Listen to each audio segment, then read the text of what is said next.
विद्यार्थी मित्र हो, कालच्या तासिकेमध्ये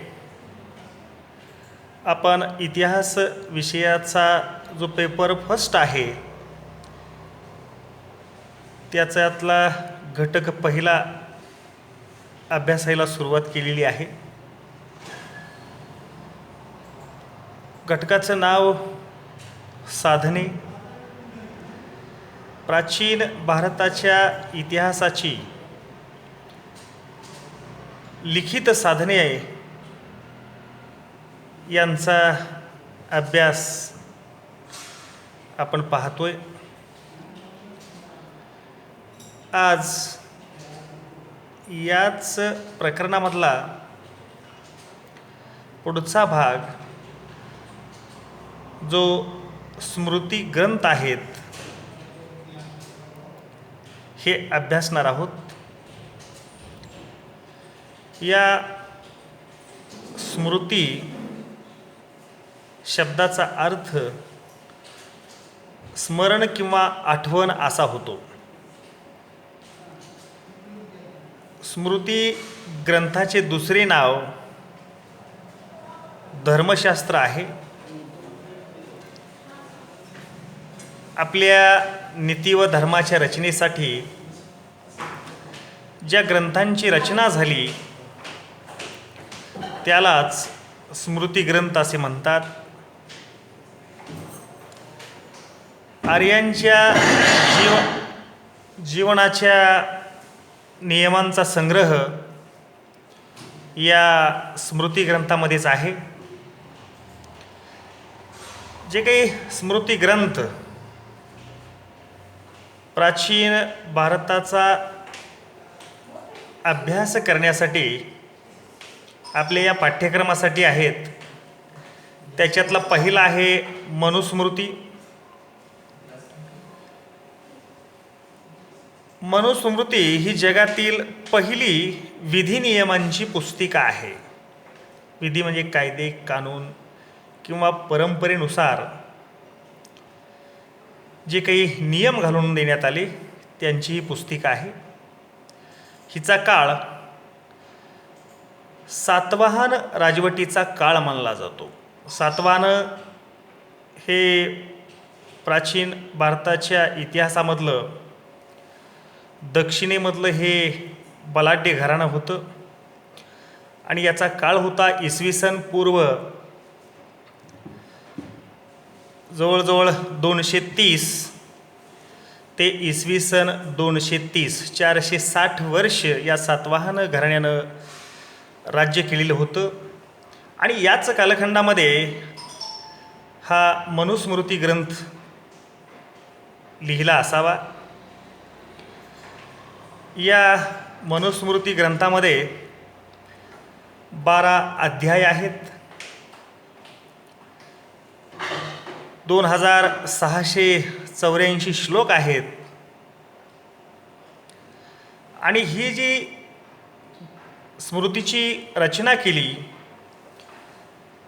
तो आहे वैवस्त मनु. या वैवस्त मनुनं या मनुस्मृतीची रचना केली. याच्यामध्ये याने ब्राह्मणांची बाजू मांडलेली आहे.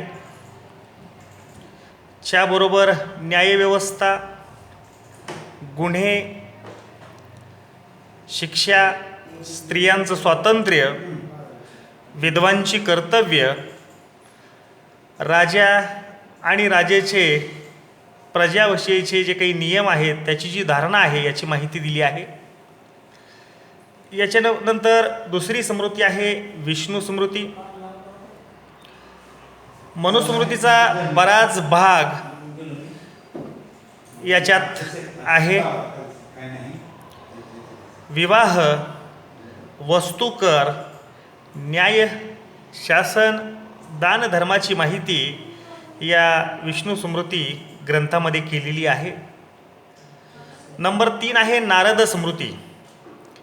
यामध्ये न्यायविषयक साक्षी पुरावे, सामाजिक समस्या याच्या बाबतीतली माहिती दिलेली आहे. आणि मनुस्मृतीनं विधवांना पुनर्विवाहाचा अधिकार दिलेला नव्हता. तो अधिकार या नारद स्मृतीमध्ये दिलेला दिसून येतो. त्याबरोबर विधवेला वारसा हक्क दिला गेला. व्यावसायिक संघटनांचा उल्लेख यात आलेला आहे. ही जी नारद स्मृती आहे याच्यामध्ये ज्या काही त्या काळातल्या व्यावसायिक संघटना होत्या त्यांचासुद्धा उल्लेख याच्यामध्ये करण्यात आलेला आहे. प्रत्येक वर्णानं करावयाचे जे व्यवसाय आहेत त्याबरोबर कर वसुलीचे नियमानुसार दिलेली प्रायश्चित्ते, राजाच्या कर्तव्याची माहिती या स्मृती ग्रंथामध्ये दिलेली आहे.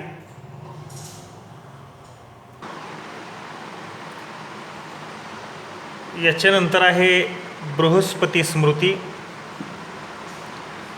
यामध्ये न्यायालयाची रचना, न्यायमंडळाचे सदस्य, त्यांचं वर्गीकरण, कार्य,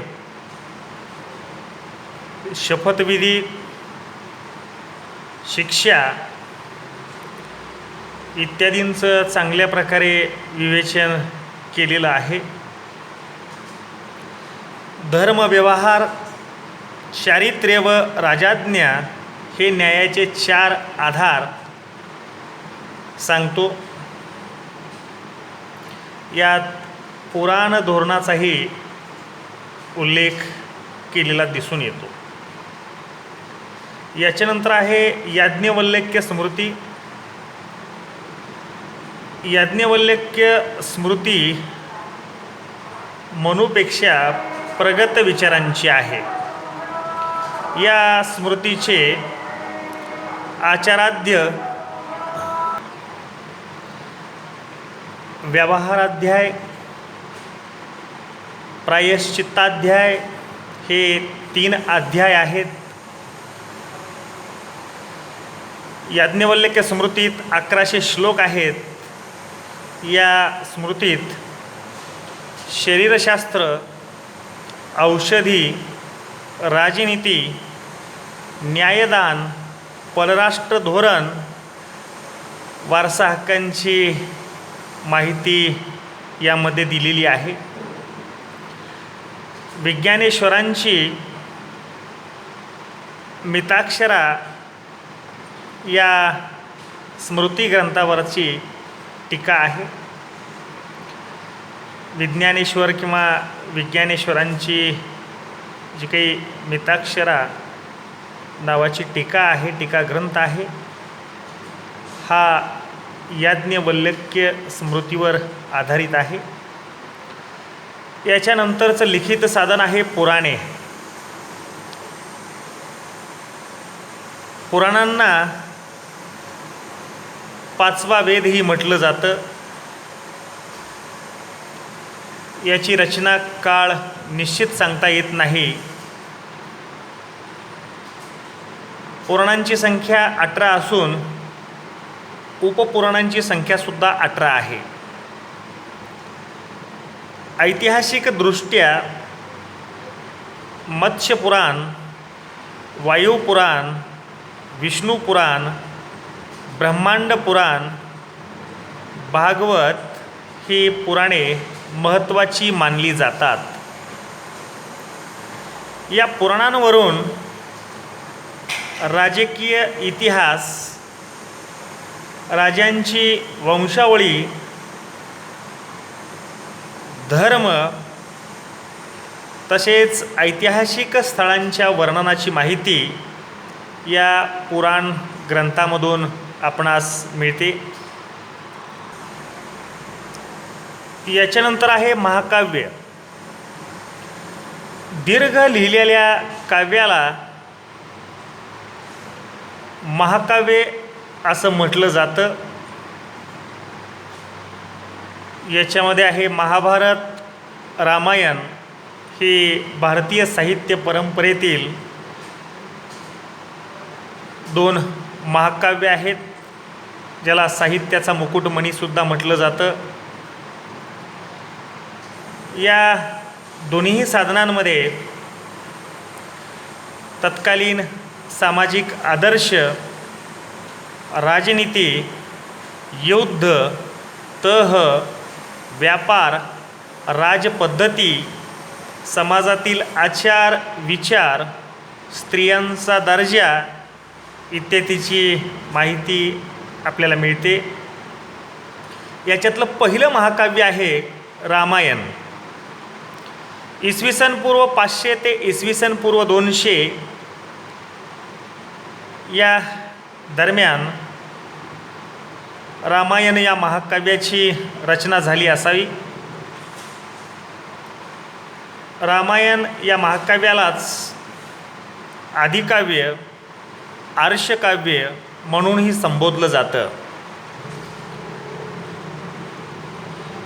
रामायण या काव्यग्रंथाची रचना महर्षी वाल्मिकींनी केली. या ग्रंथामध्ये 7 कांड असून 24,000 श्लोक आहेत. आदर्श काव्यशैलीत संस्कृत भाषेत हा ग्रंथ लिहिलेला आहे. या ग्रंथात जीवनातील उच्च आदर्शाचे आणि नैतिकतेचे चित्रण केलेले आहे.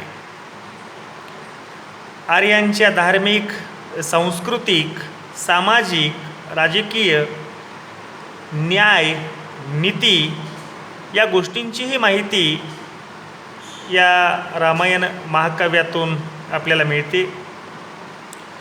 याच्यानंतरचं दुसरं काव्य आहे महाभारत.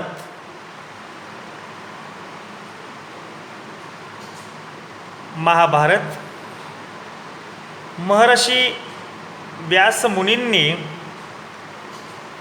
संस्कृत भाषेमध्ये महाभारत हे महाकाव्य लिहिलं. या महाभारत ग्रंथात 18 खंड, ज्याला पर्वसुद्धा म्हटलं जातं, 18 पर्व आहेत. मूळ कथा किंवा या महाभारत महाकाव्याचं जे मूळ कथानक आहे ते कौरव आणि पांडव युद्धाचं असून नंतर त्यात अनेक कथानके आलेली दिसून येतात. हे जे युद्ध आहे कौरव आणि पांडवांचं, हे युद्धसुद्धा 18 दिवस लढलं गेलं होतं आणि 18 अक्षुण्णी सैन्य या युद्धामध्ये लढलेलं होतं. म्हणजे महाभारत या महाकाव्यामध्ये 18 या अंकाला फार म्हणजे विशेष महत्त्व आहे. या महाकाव्यातून तत्कालीन म्हणजे त्या काळातलं राजकारण, समाजजीवन, स्त्रियांचा दर्जा, विवाह पद्धती, युद्ध पद्धती, कूटनीती, समाजाला नैतिक दर्जा या सगळ्या गोष्टींची माहिती आपल्याला मिळते. तर आत्तापर्यंत जो आपण अभ्यास केला प्राचीन भारताच्या इतिहासाची जी लिखित साधने पाहतोय आपण, त्याच्यामधला पहिला हिंदू धार्मिक साहित्य आपण पाहिलं. याच्या पुढचा टप्पा आहे जैन धर्म साहित्य.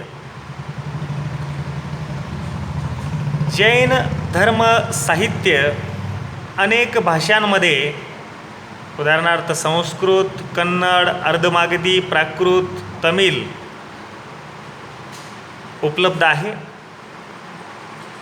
जैन आचार्य व कवी या लोकांनी विपुल प्रमाणामध्ये साहित्य निर्माण केलेलं दिसून येतं. धर्म असेल, दर्शन, न्याय, व्याकरण, काव्य, नाटक, कथा, रासलीला, शिल्प, वस्तू, वेदांक, राजनीती इत्यादीवर लिखाण केलेलं आहे.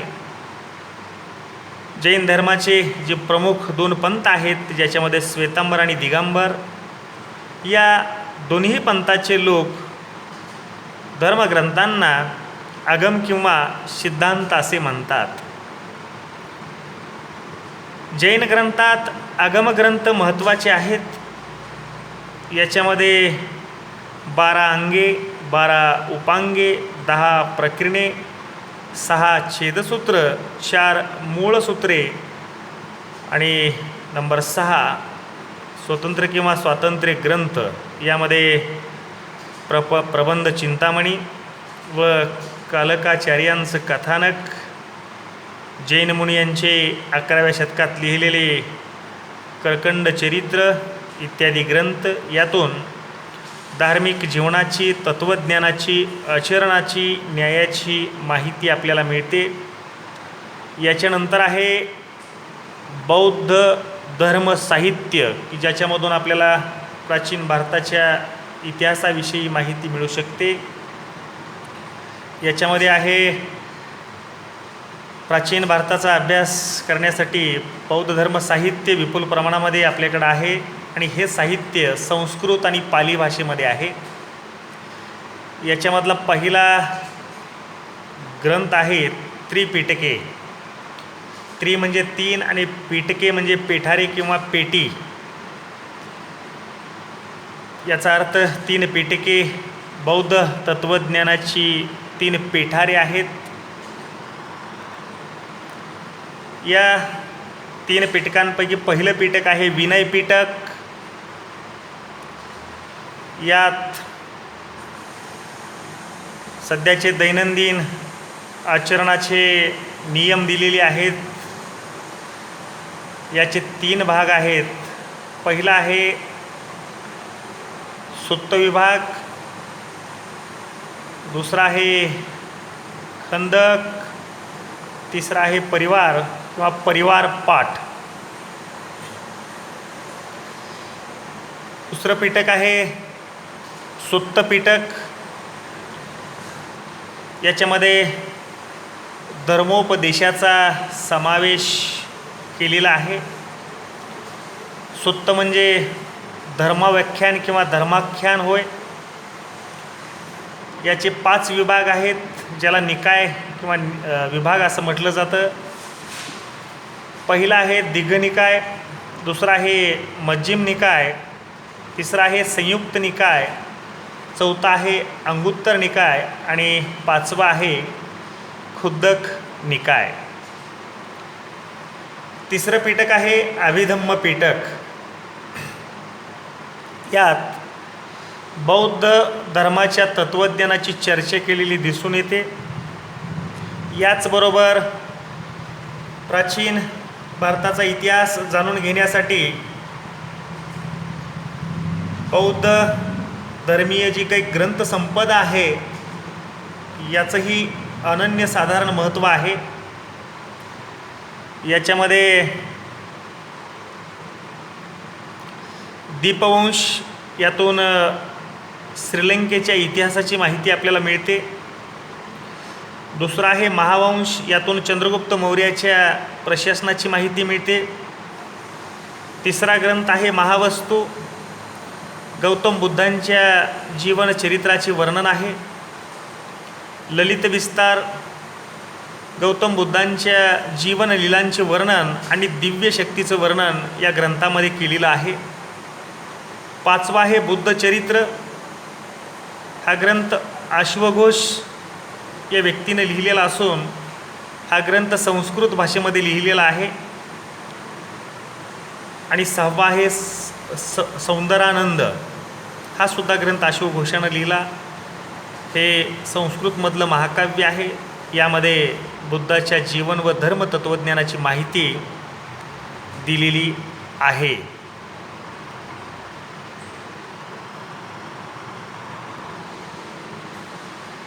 7वा आहे अवदान साहित्य. यातून सम्राट अशोक ते पुष्यमित्र शुंगापर्यंतचा इतिहास आपल्याला स्पष्ट करता येतो. 8वा ग्रंथ आहे मिलिंद पन्नो. ग्रीक राजा मिनॅंडर, ज्याला मिलिंद म्हटलं गेलं, व बौद्ध भिक्खू नागसेन यांच्यातील धार्मिक प्रश्नोत्तराचा संवाद या मिलिंदोपन्नो ग्रंथामध्ये आपल्याला दिसून येतो. आणि याच्यातला बौद्ध धर्म साहित्यामधला शेवटचा भाग आहे धम्मपद. जेवढे काही बौद्ध धर्मग्रंथ असतील या सर्व बौद्ध धर्मग्रंथाचा अर्क किंवा गाभा म्हणजे धम्मपद होय. यामध्ये एकूण 26 वर्ग 423 वचनं आहेत. त्यात बुद्धांचं तत्त्वज्ञान, नीतिपर शिकवण व जागतिक व्यवहारातील चिरंतन तत्त्वे आहेत. चिरंतन म्हणजे पुसताना येणारी, टिकाऊ, सतत चालणारी. हीनयान पंथाचे लोक याला पवित्र मानतात. या जो धम्मपद ग्रंथ आहे याला, जसं जैन धर्मामध्ये आपण श्वेतांबर आणि दिगंबर 2 पंथ पाहिले, तसेच बौद्ध धर्मामध्ये सुद्धा 2 पंथ आहेत, महायान आणि हीनयान. महायान म्हणजे प्रगत विचारांचे आणि हीनयान म्हणजे कट्टर बौद्धिक तत्त्वज्ञाला अनुसरून आपलं आचरण करणारे. या ठिकाणी आपण प्राचीन भारताच्या इतिहासाचं जो पहिलं प्रकरण आहे साधने, या साधनांमधली लिखित साधने, ज्यामध्ये आपण वैदिक धर्माची साधने पाहिली, त्याबरोबर आपण जैन धर्मीय साहित्य पाहिलं, त्यानंतर आपण बौद्ध धर्मीय साहित्य, या सगळ्या धार्मिक साहित्य ग्रंथांमधून आपल्याला प्राचीन भारताची विस्तृतप्रमाणे माहिती मिळते. याच्यानंतरचा जो भाग आहे धर्मनिरपेक्ष साहित्य, म्हणजे धर्मांना सोडून जे काही लिहिलं गेलं, मग याच्यामध्ये वेगवेगळ्या प्रकारचे ग्रंथ असतील की जे धार्मिक नसतील, वेगवेगळ्या परिस्थितीवर आधारित. याचा अभ्यास आपण उद्याच्या तासिकेमध्ये करू. आज आपण याच ठिकाणी थांबतोय. धन्यवाद.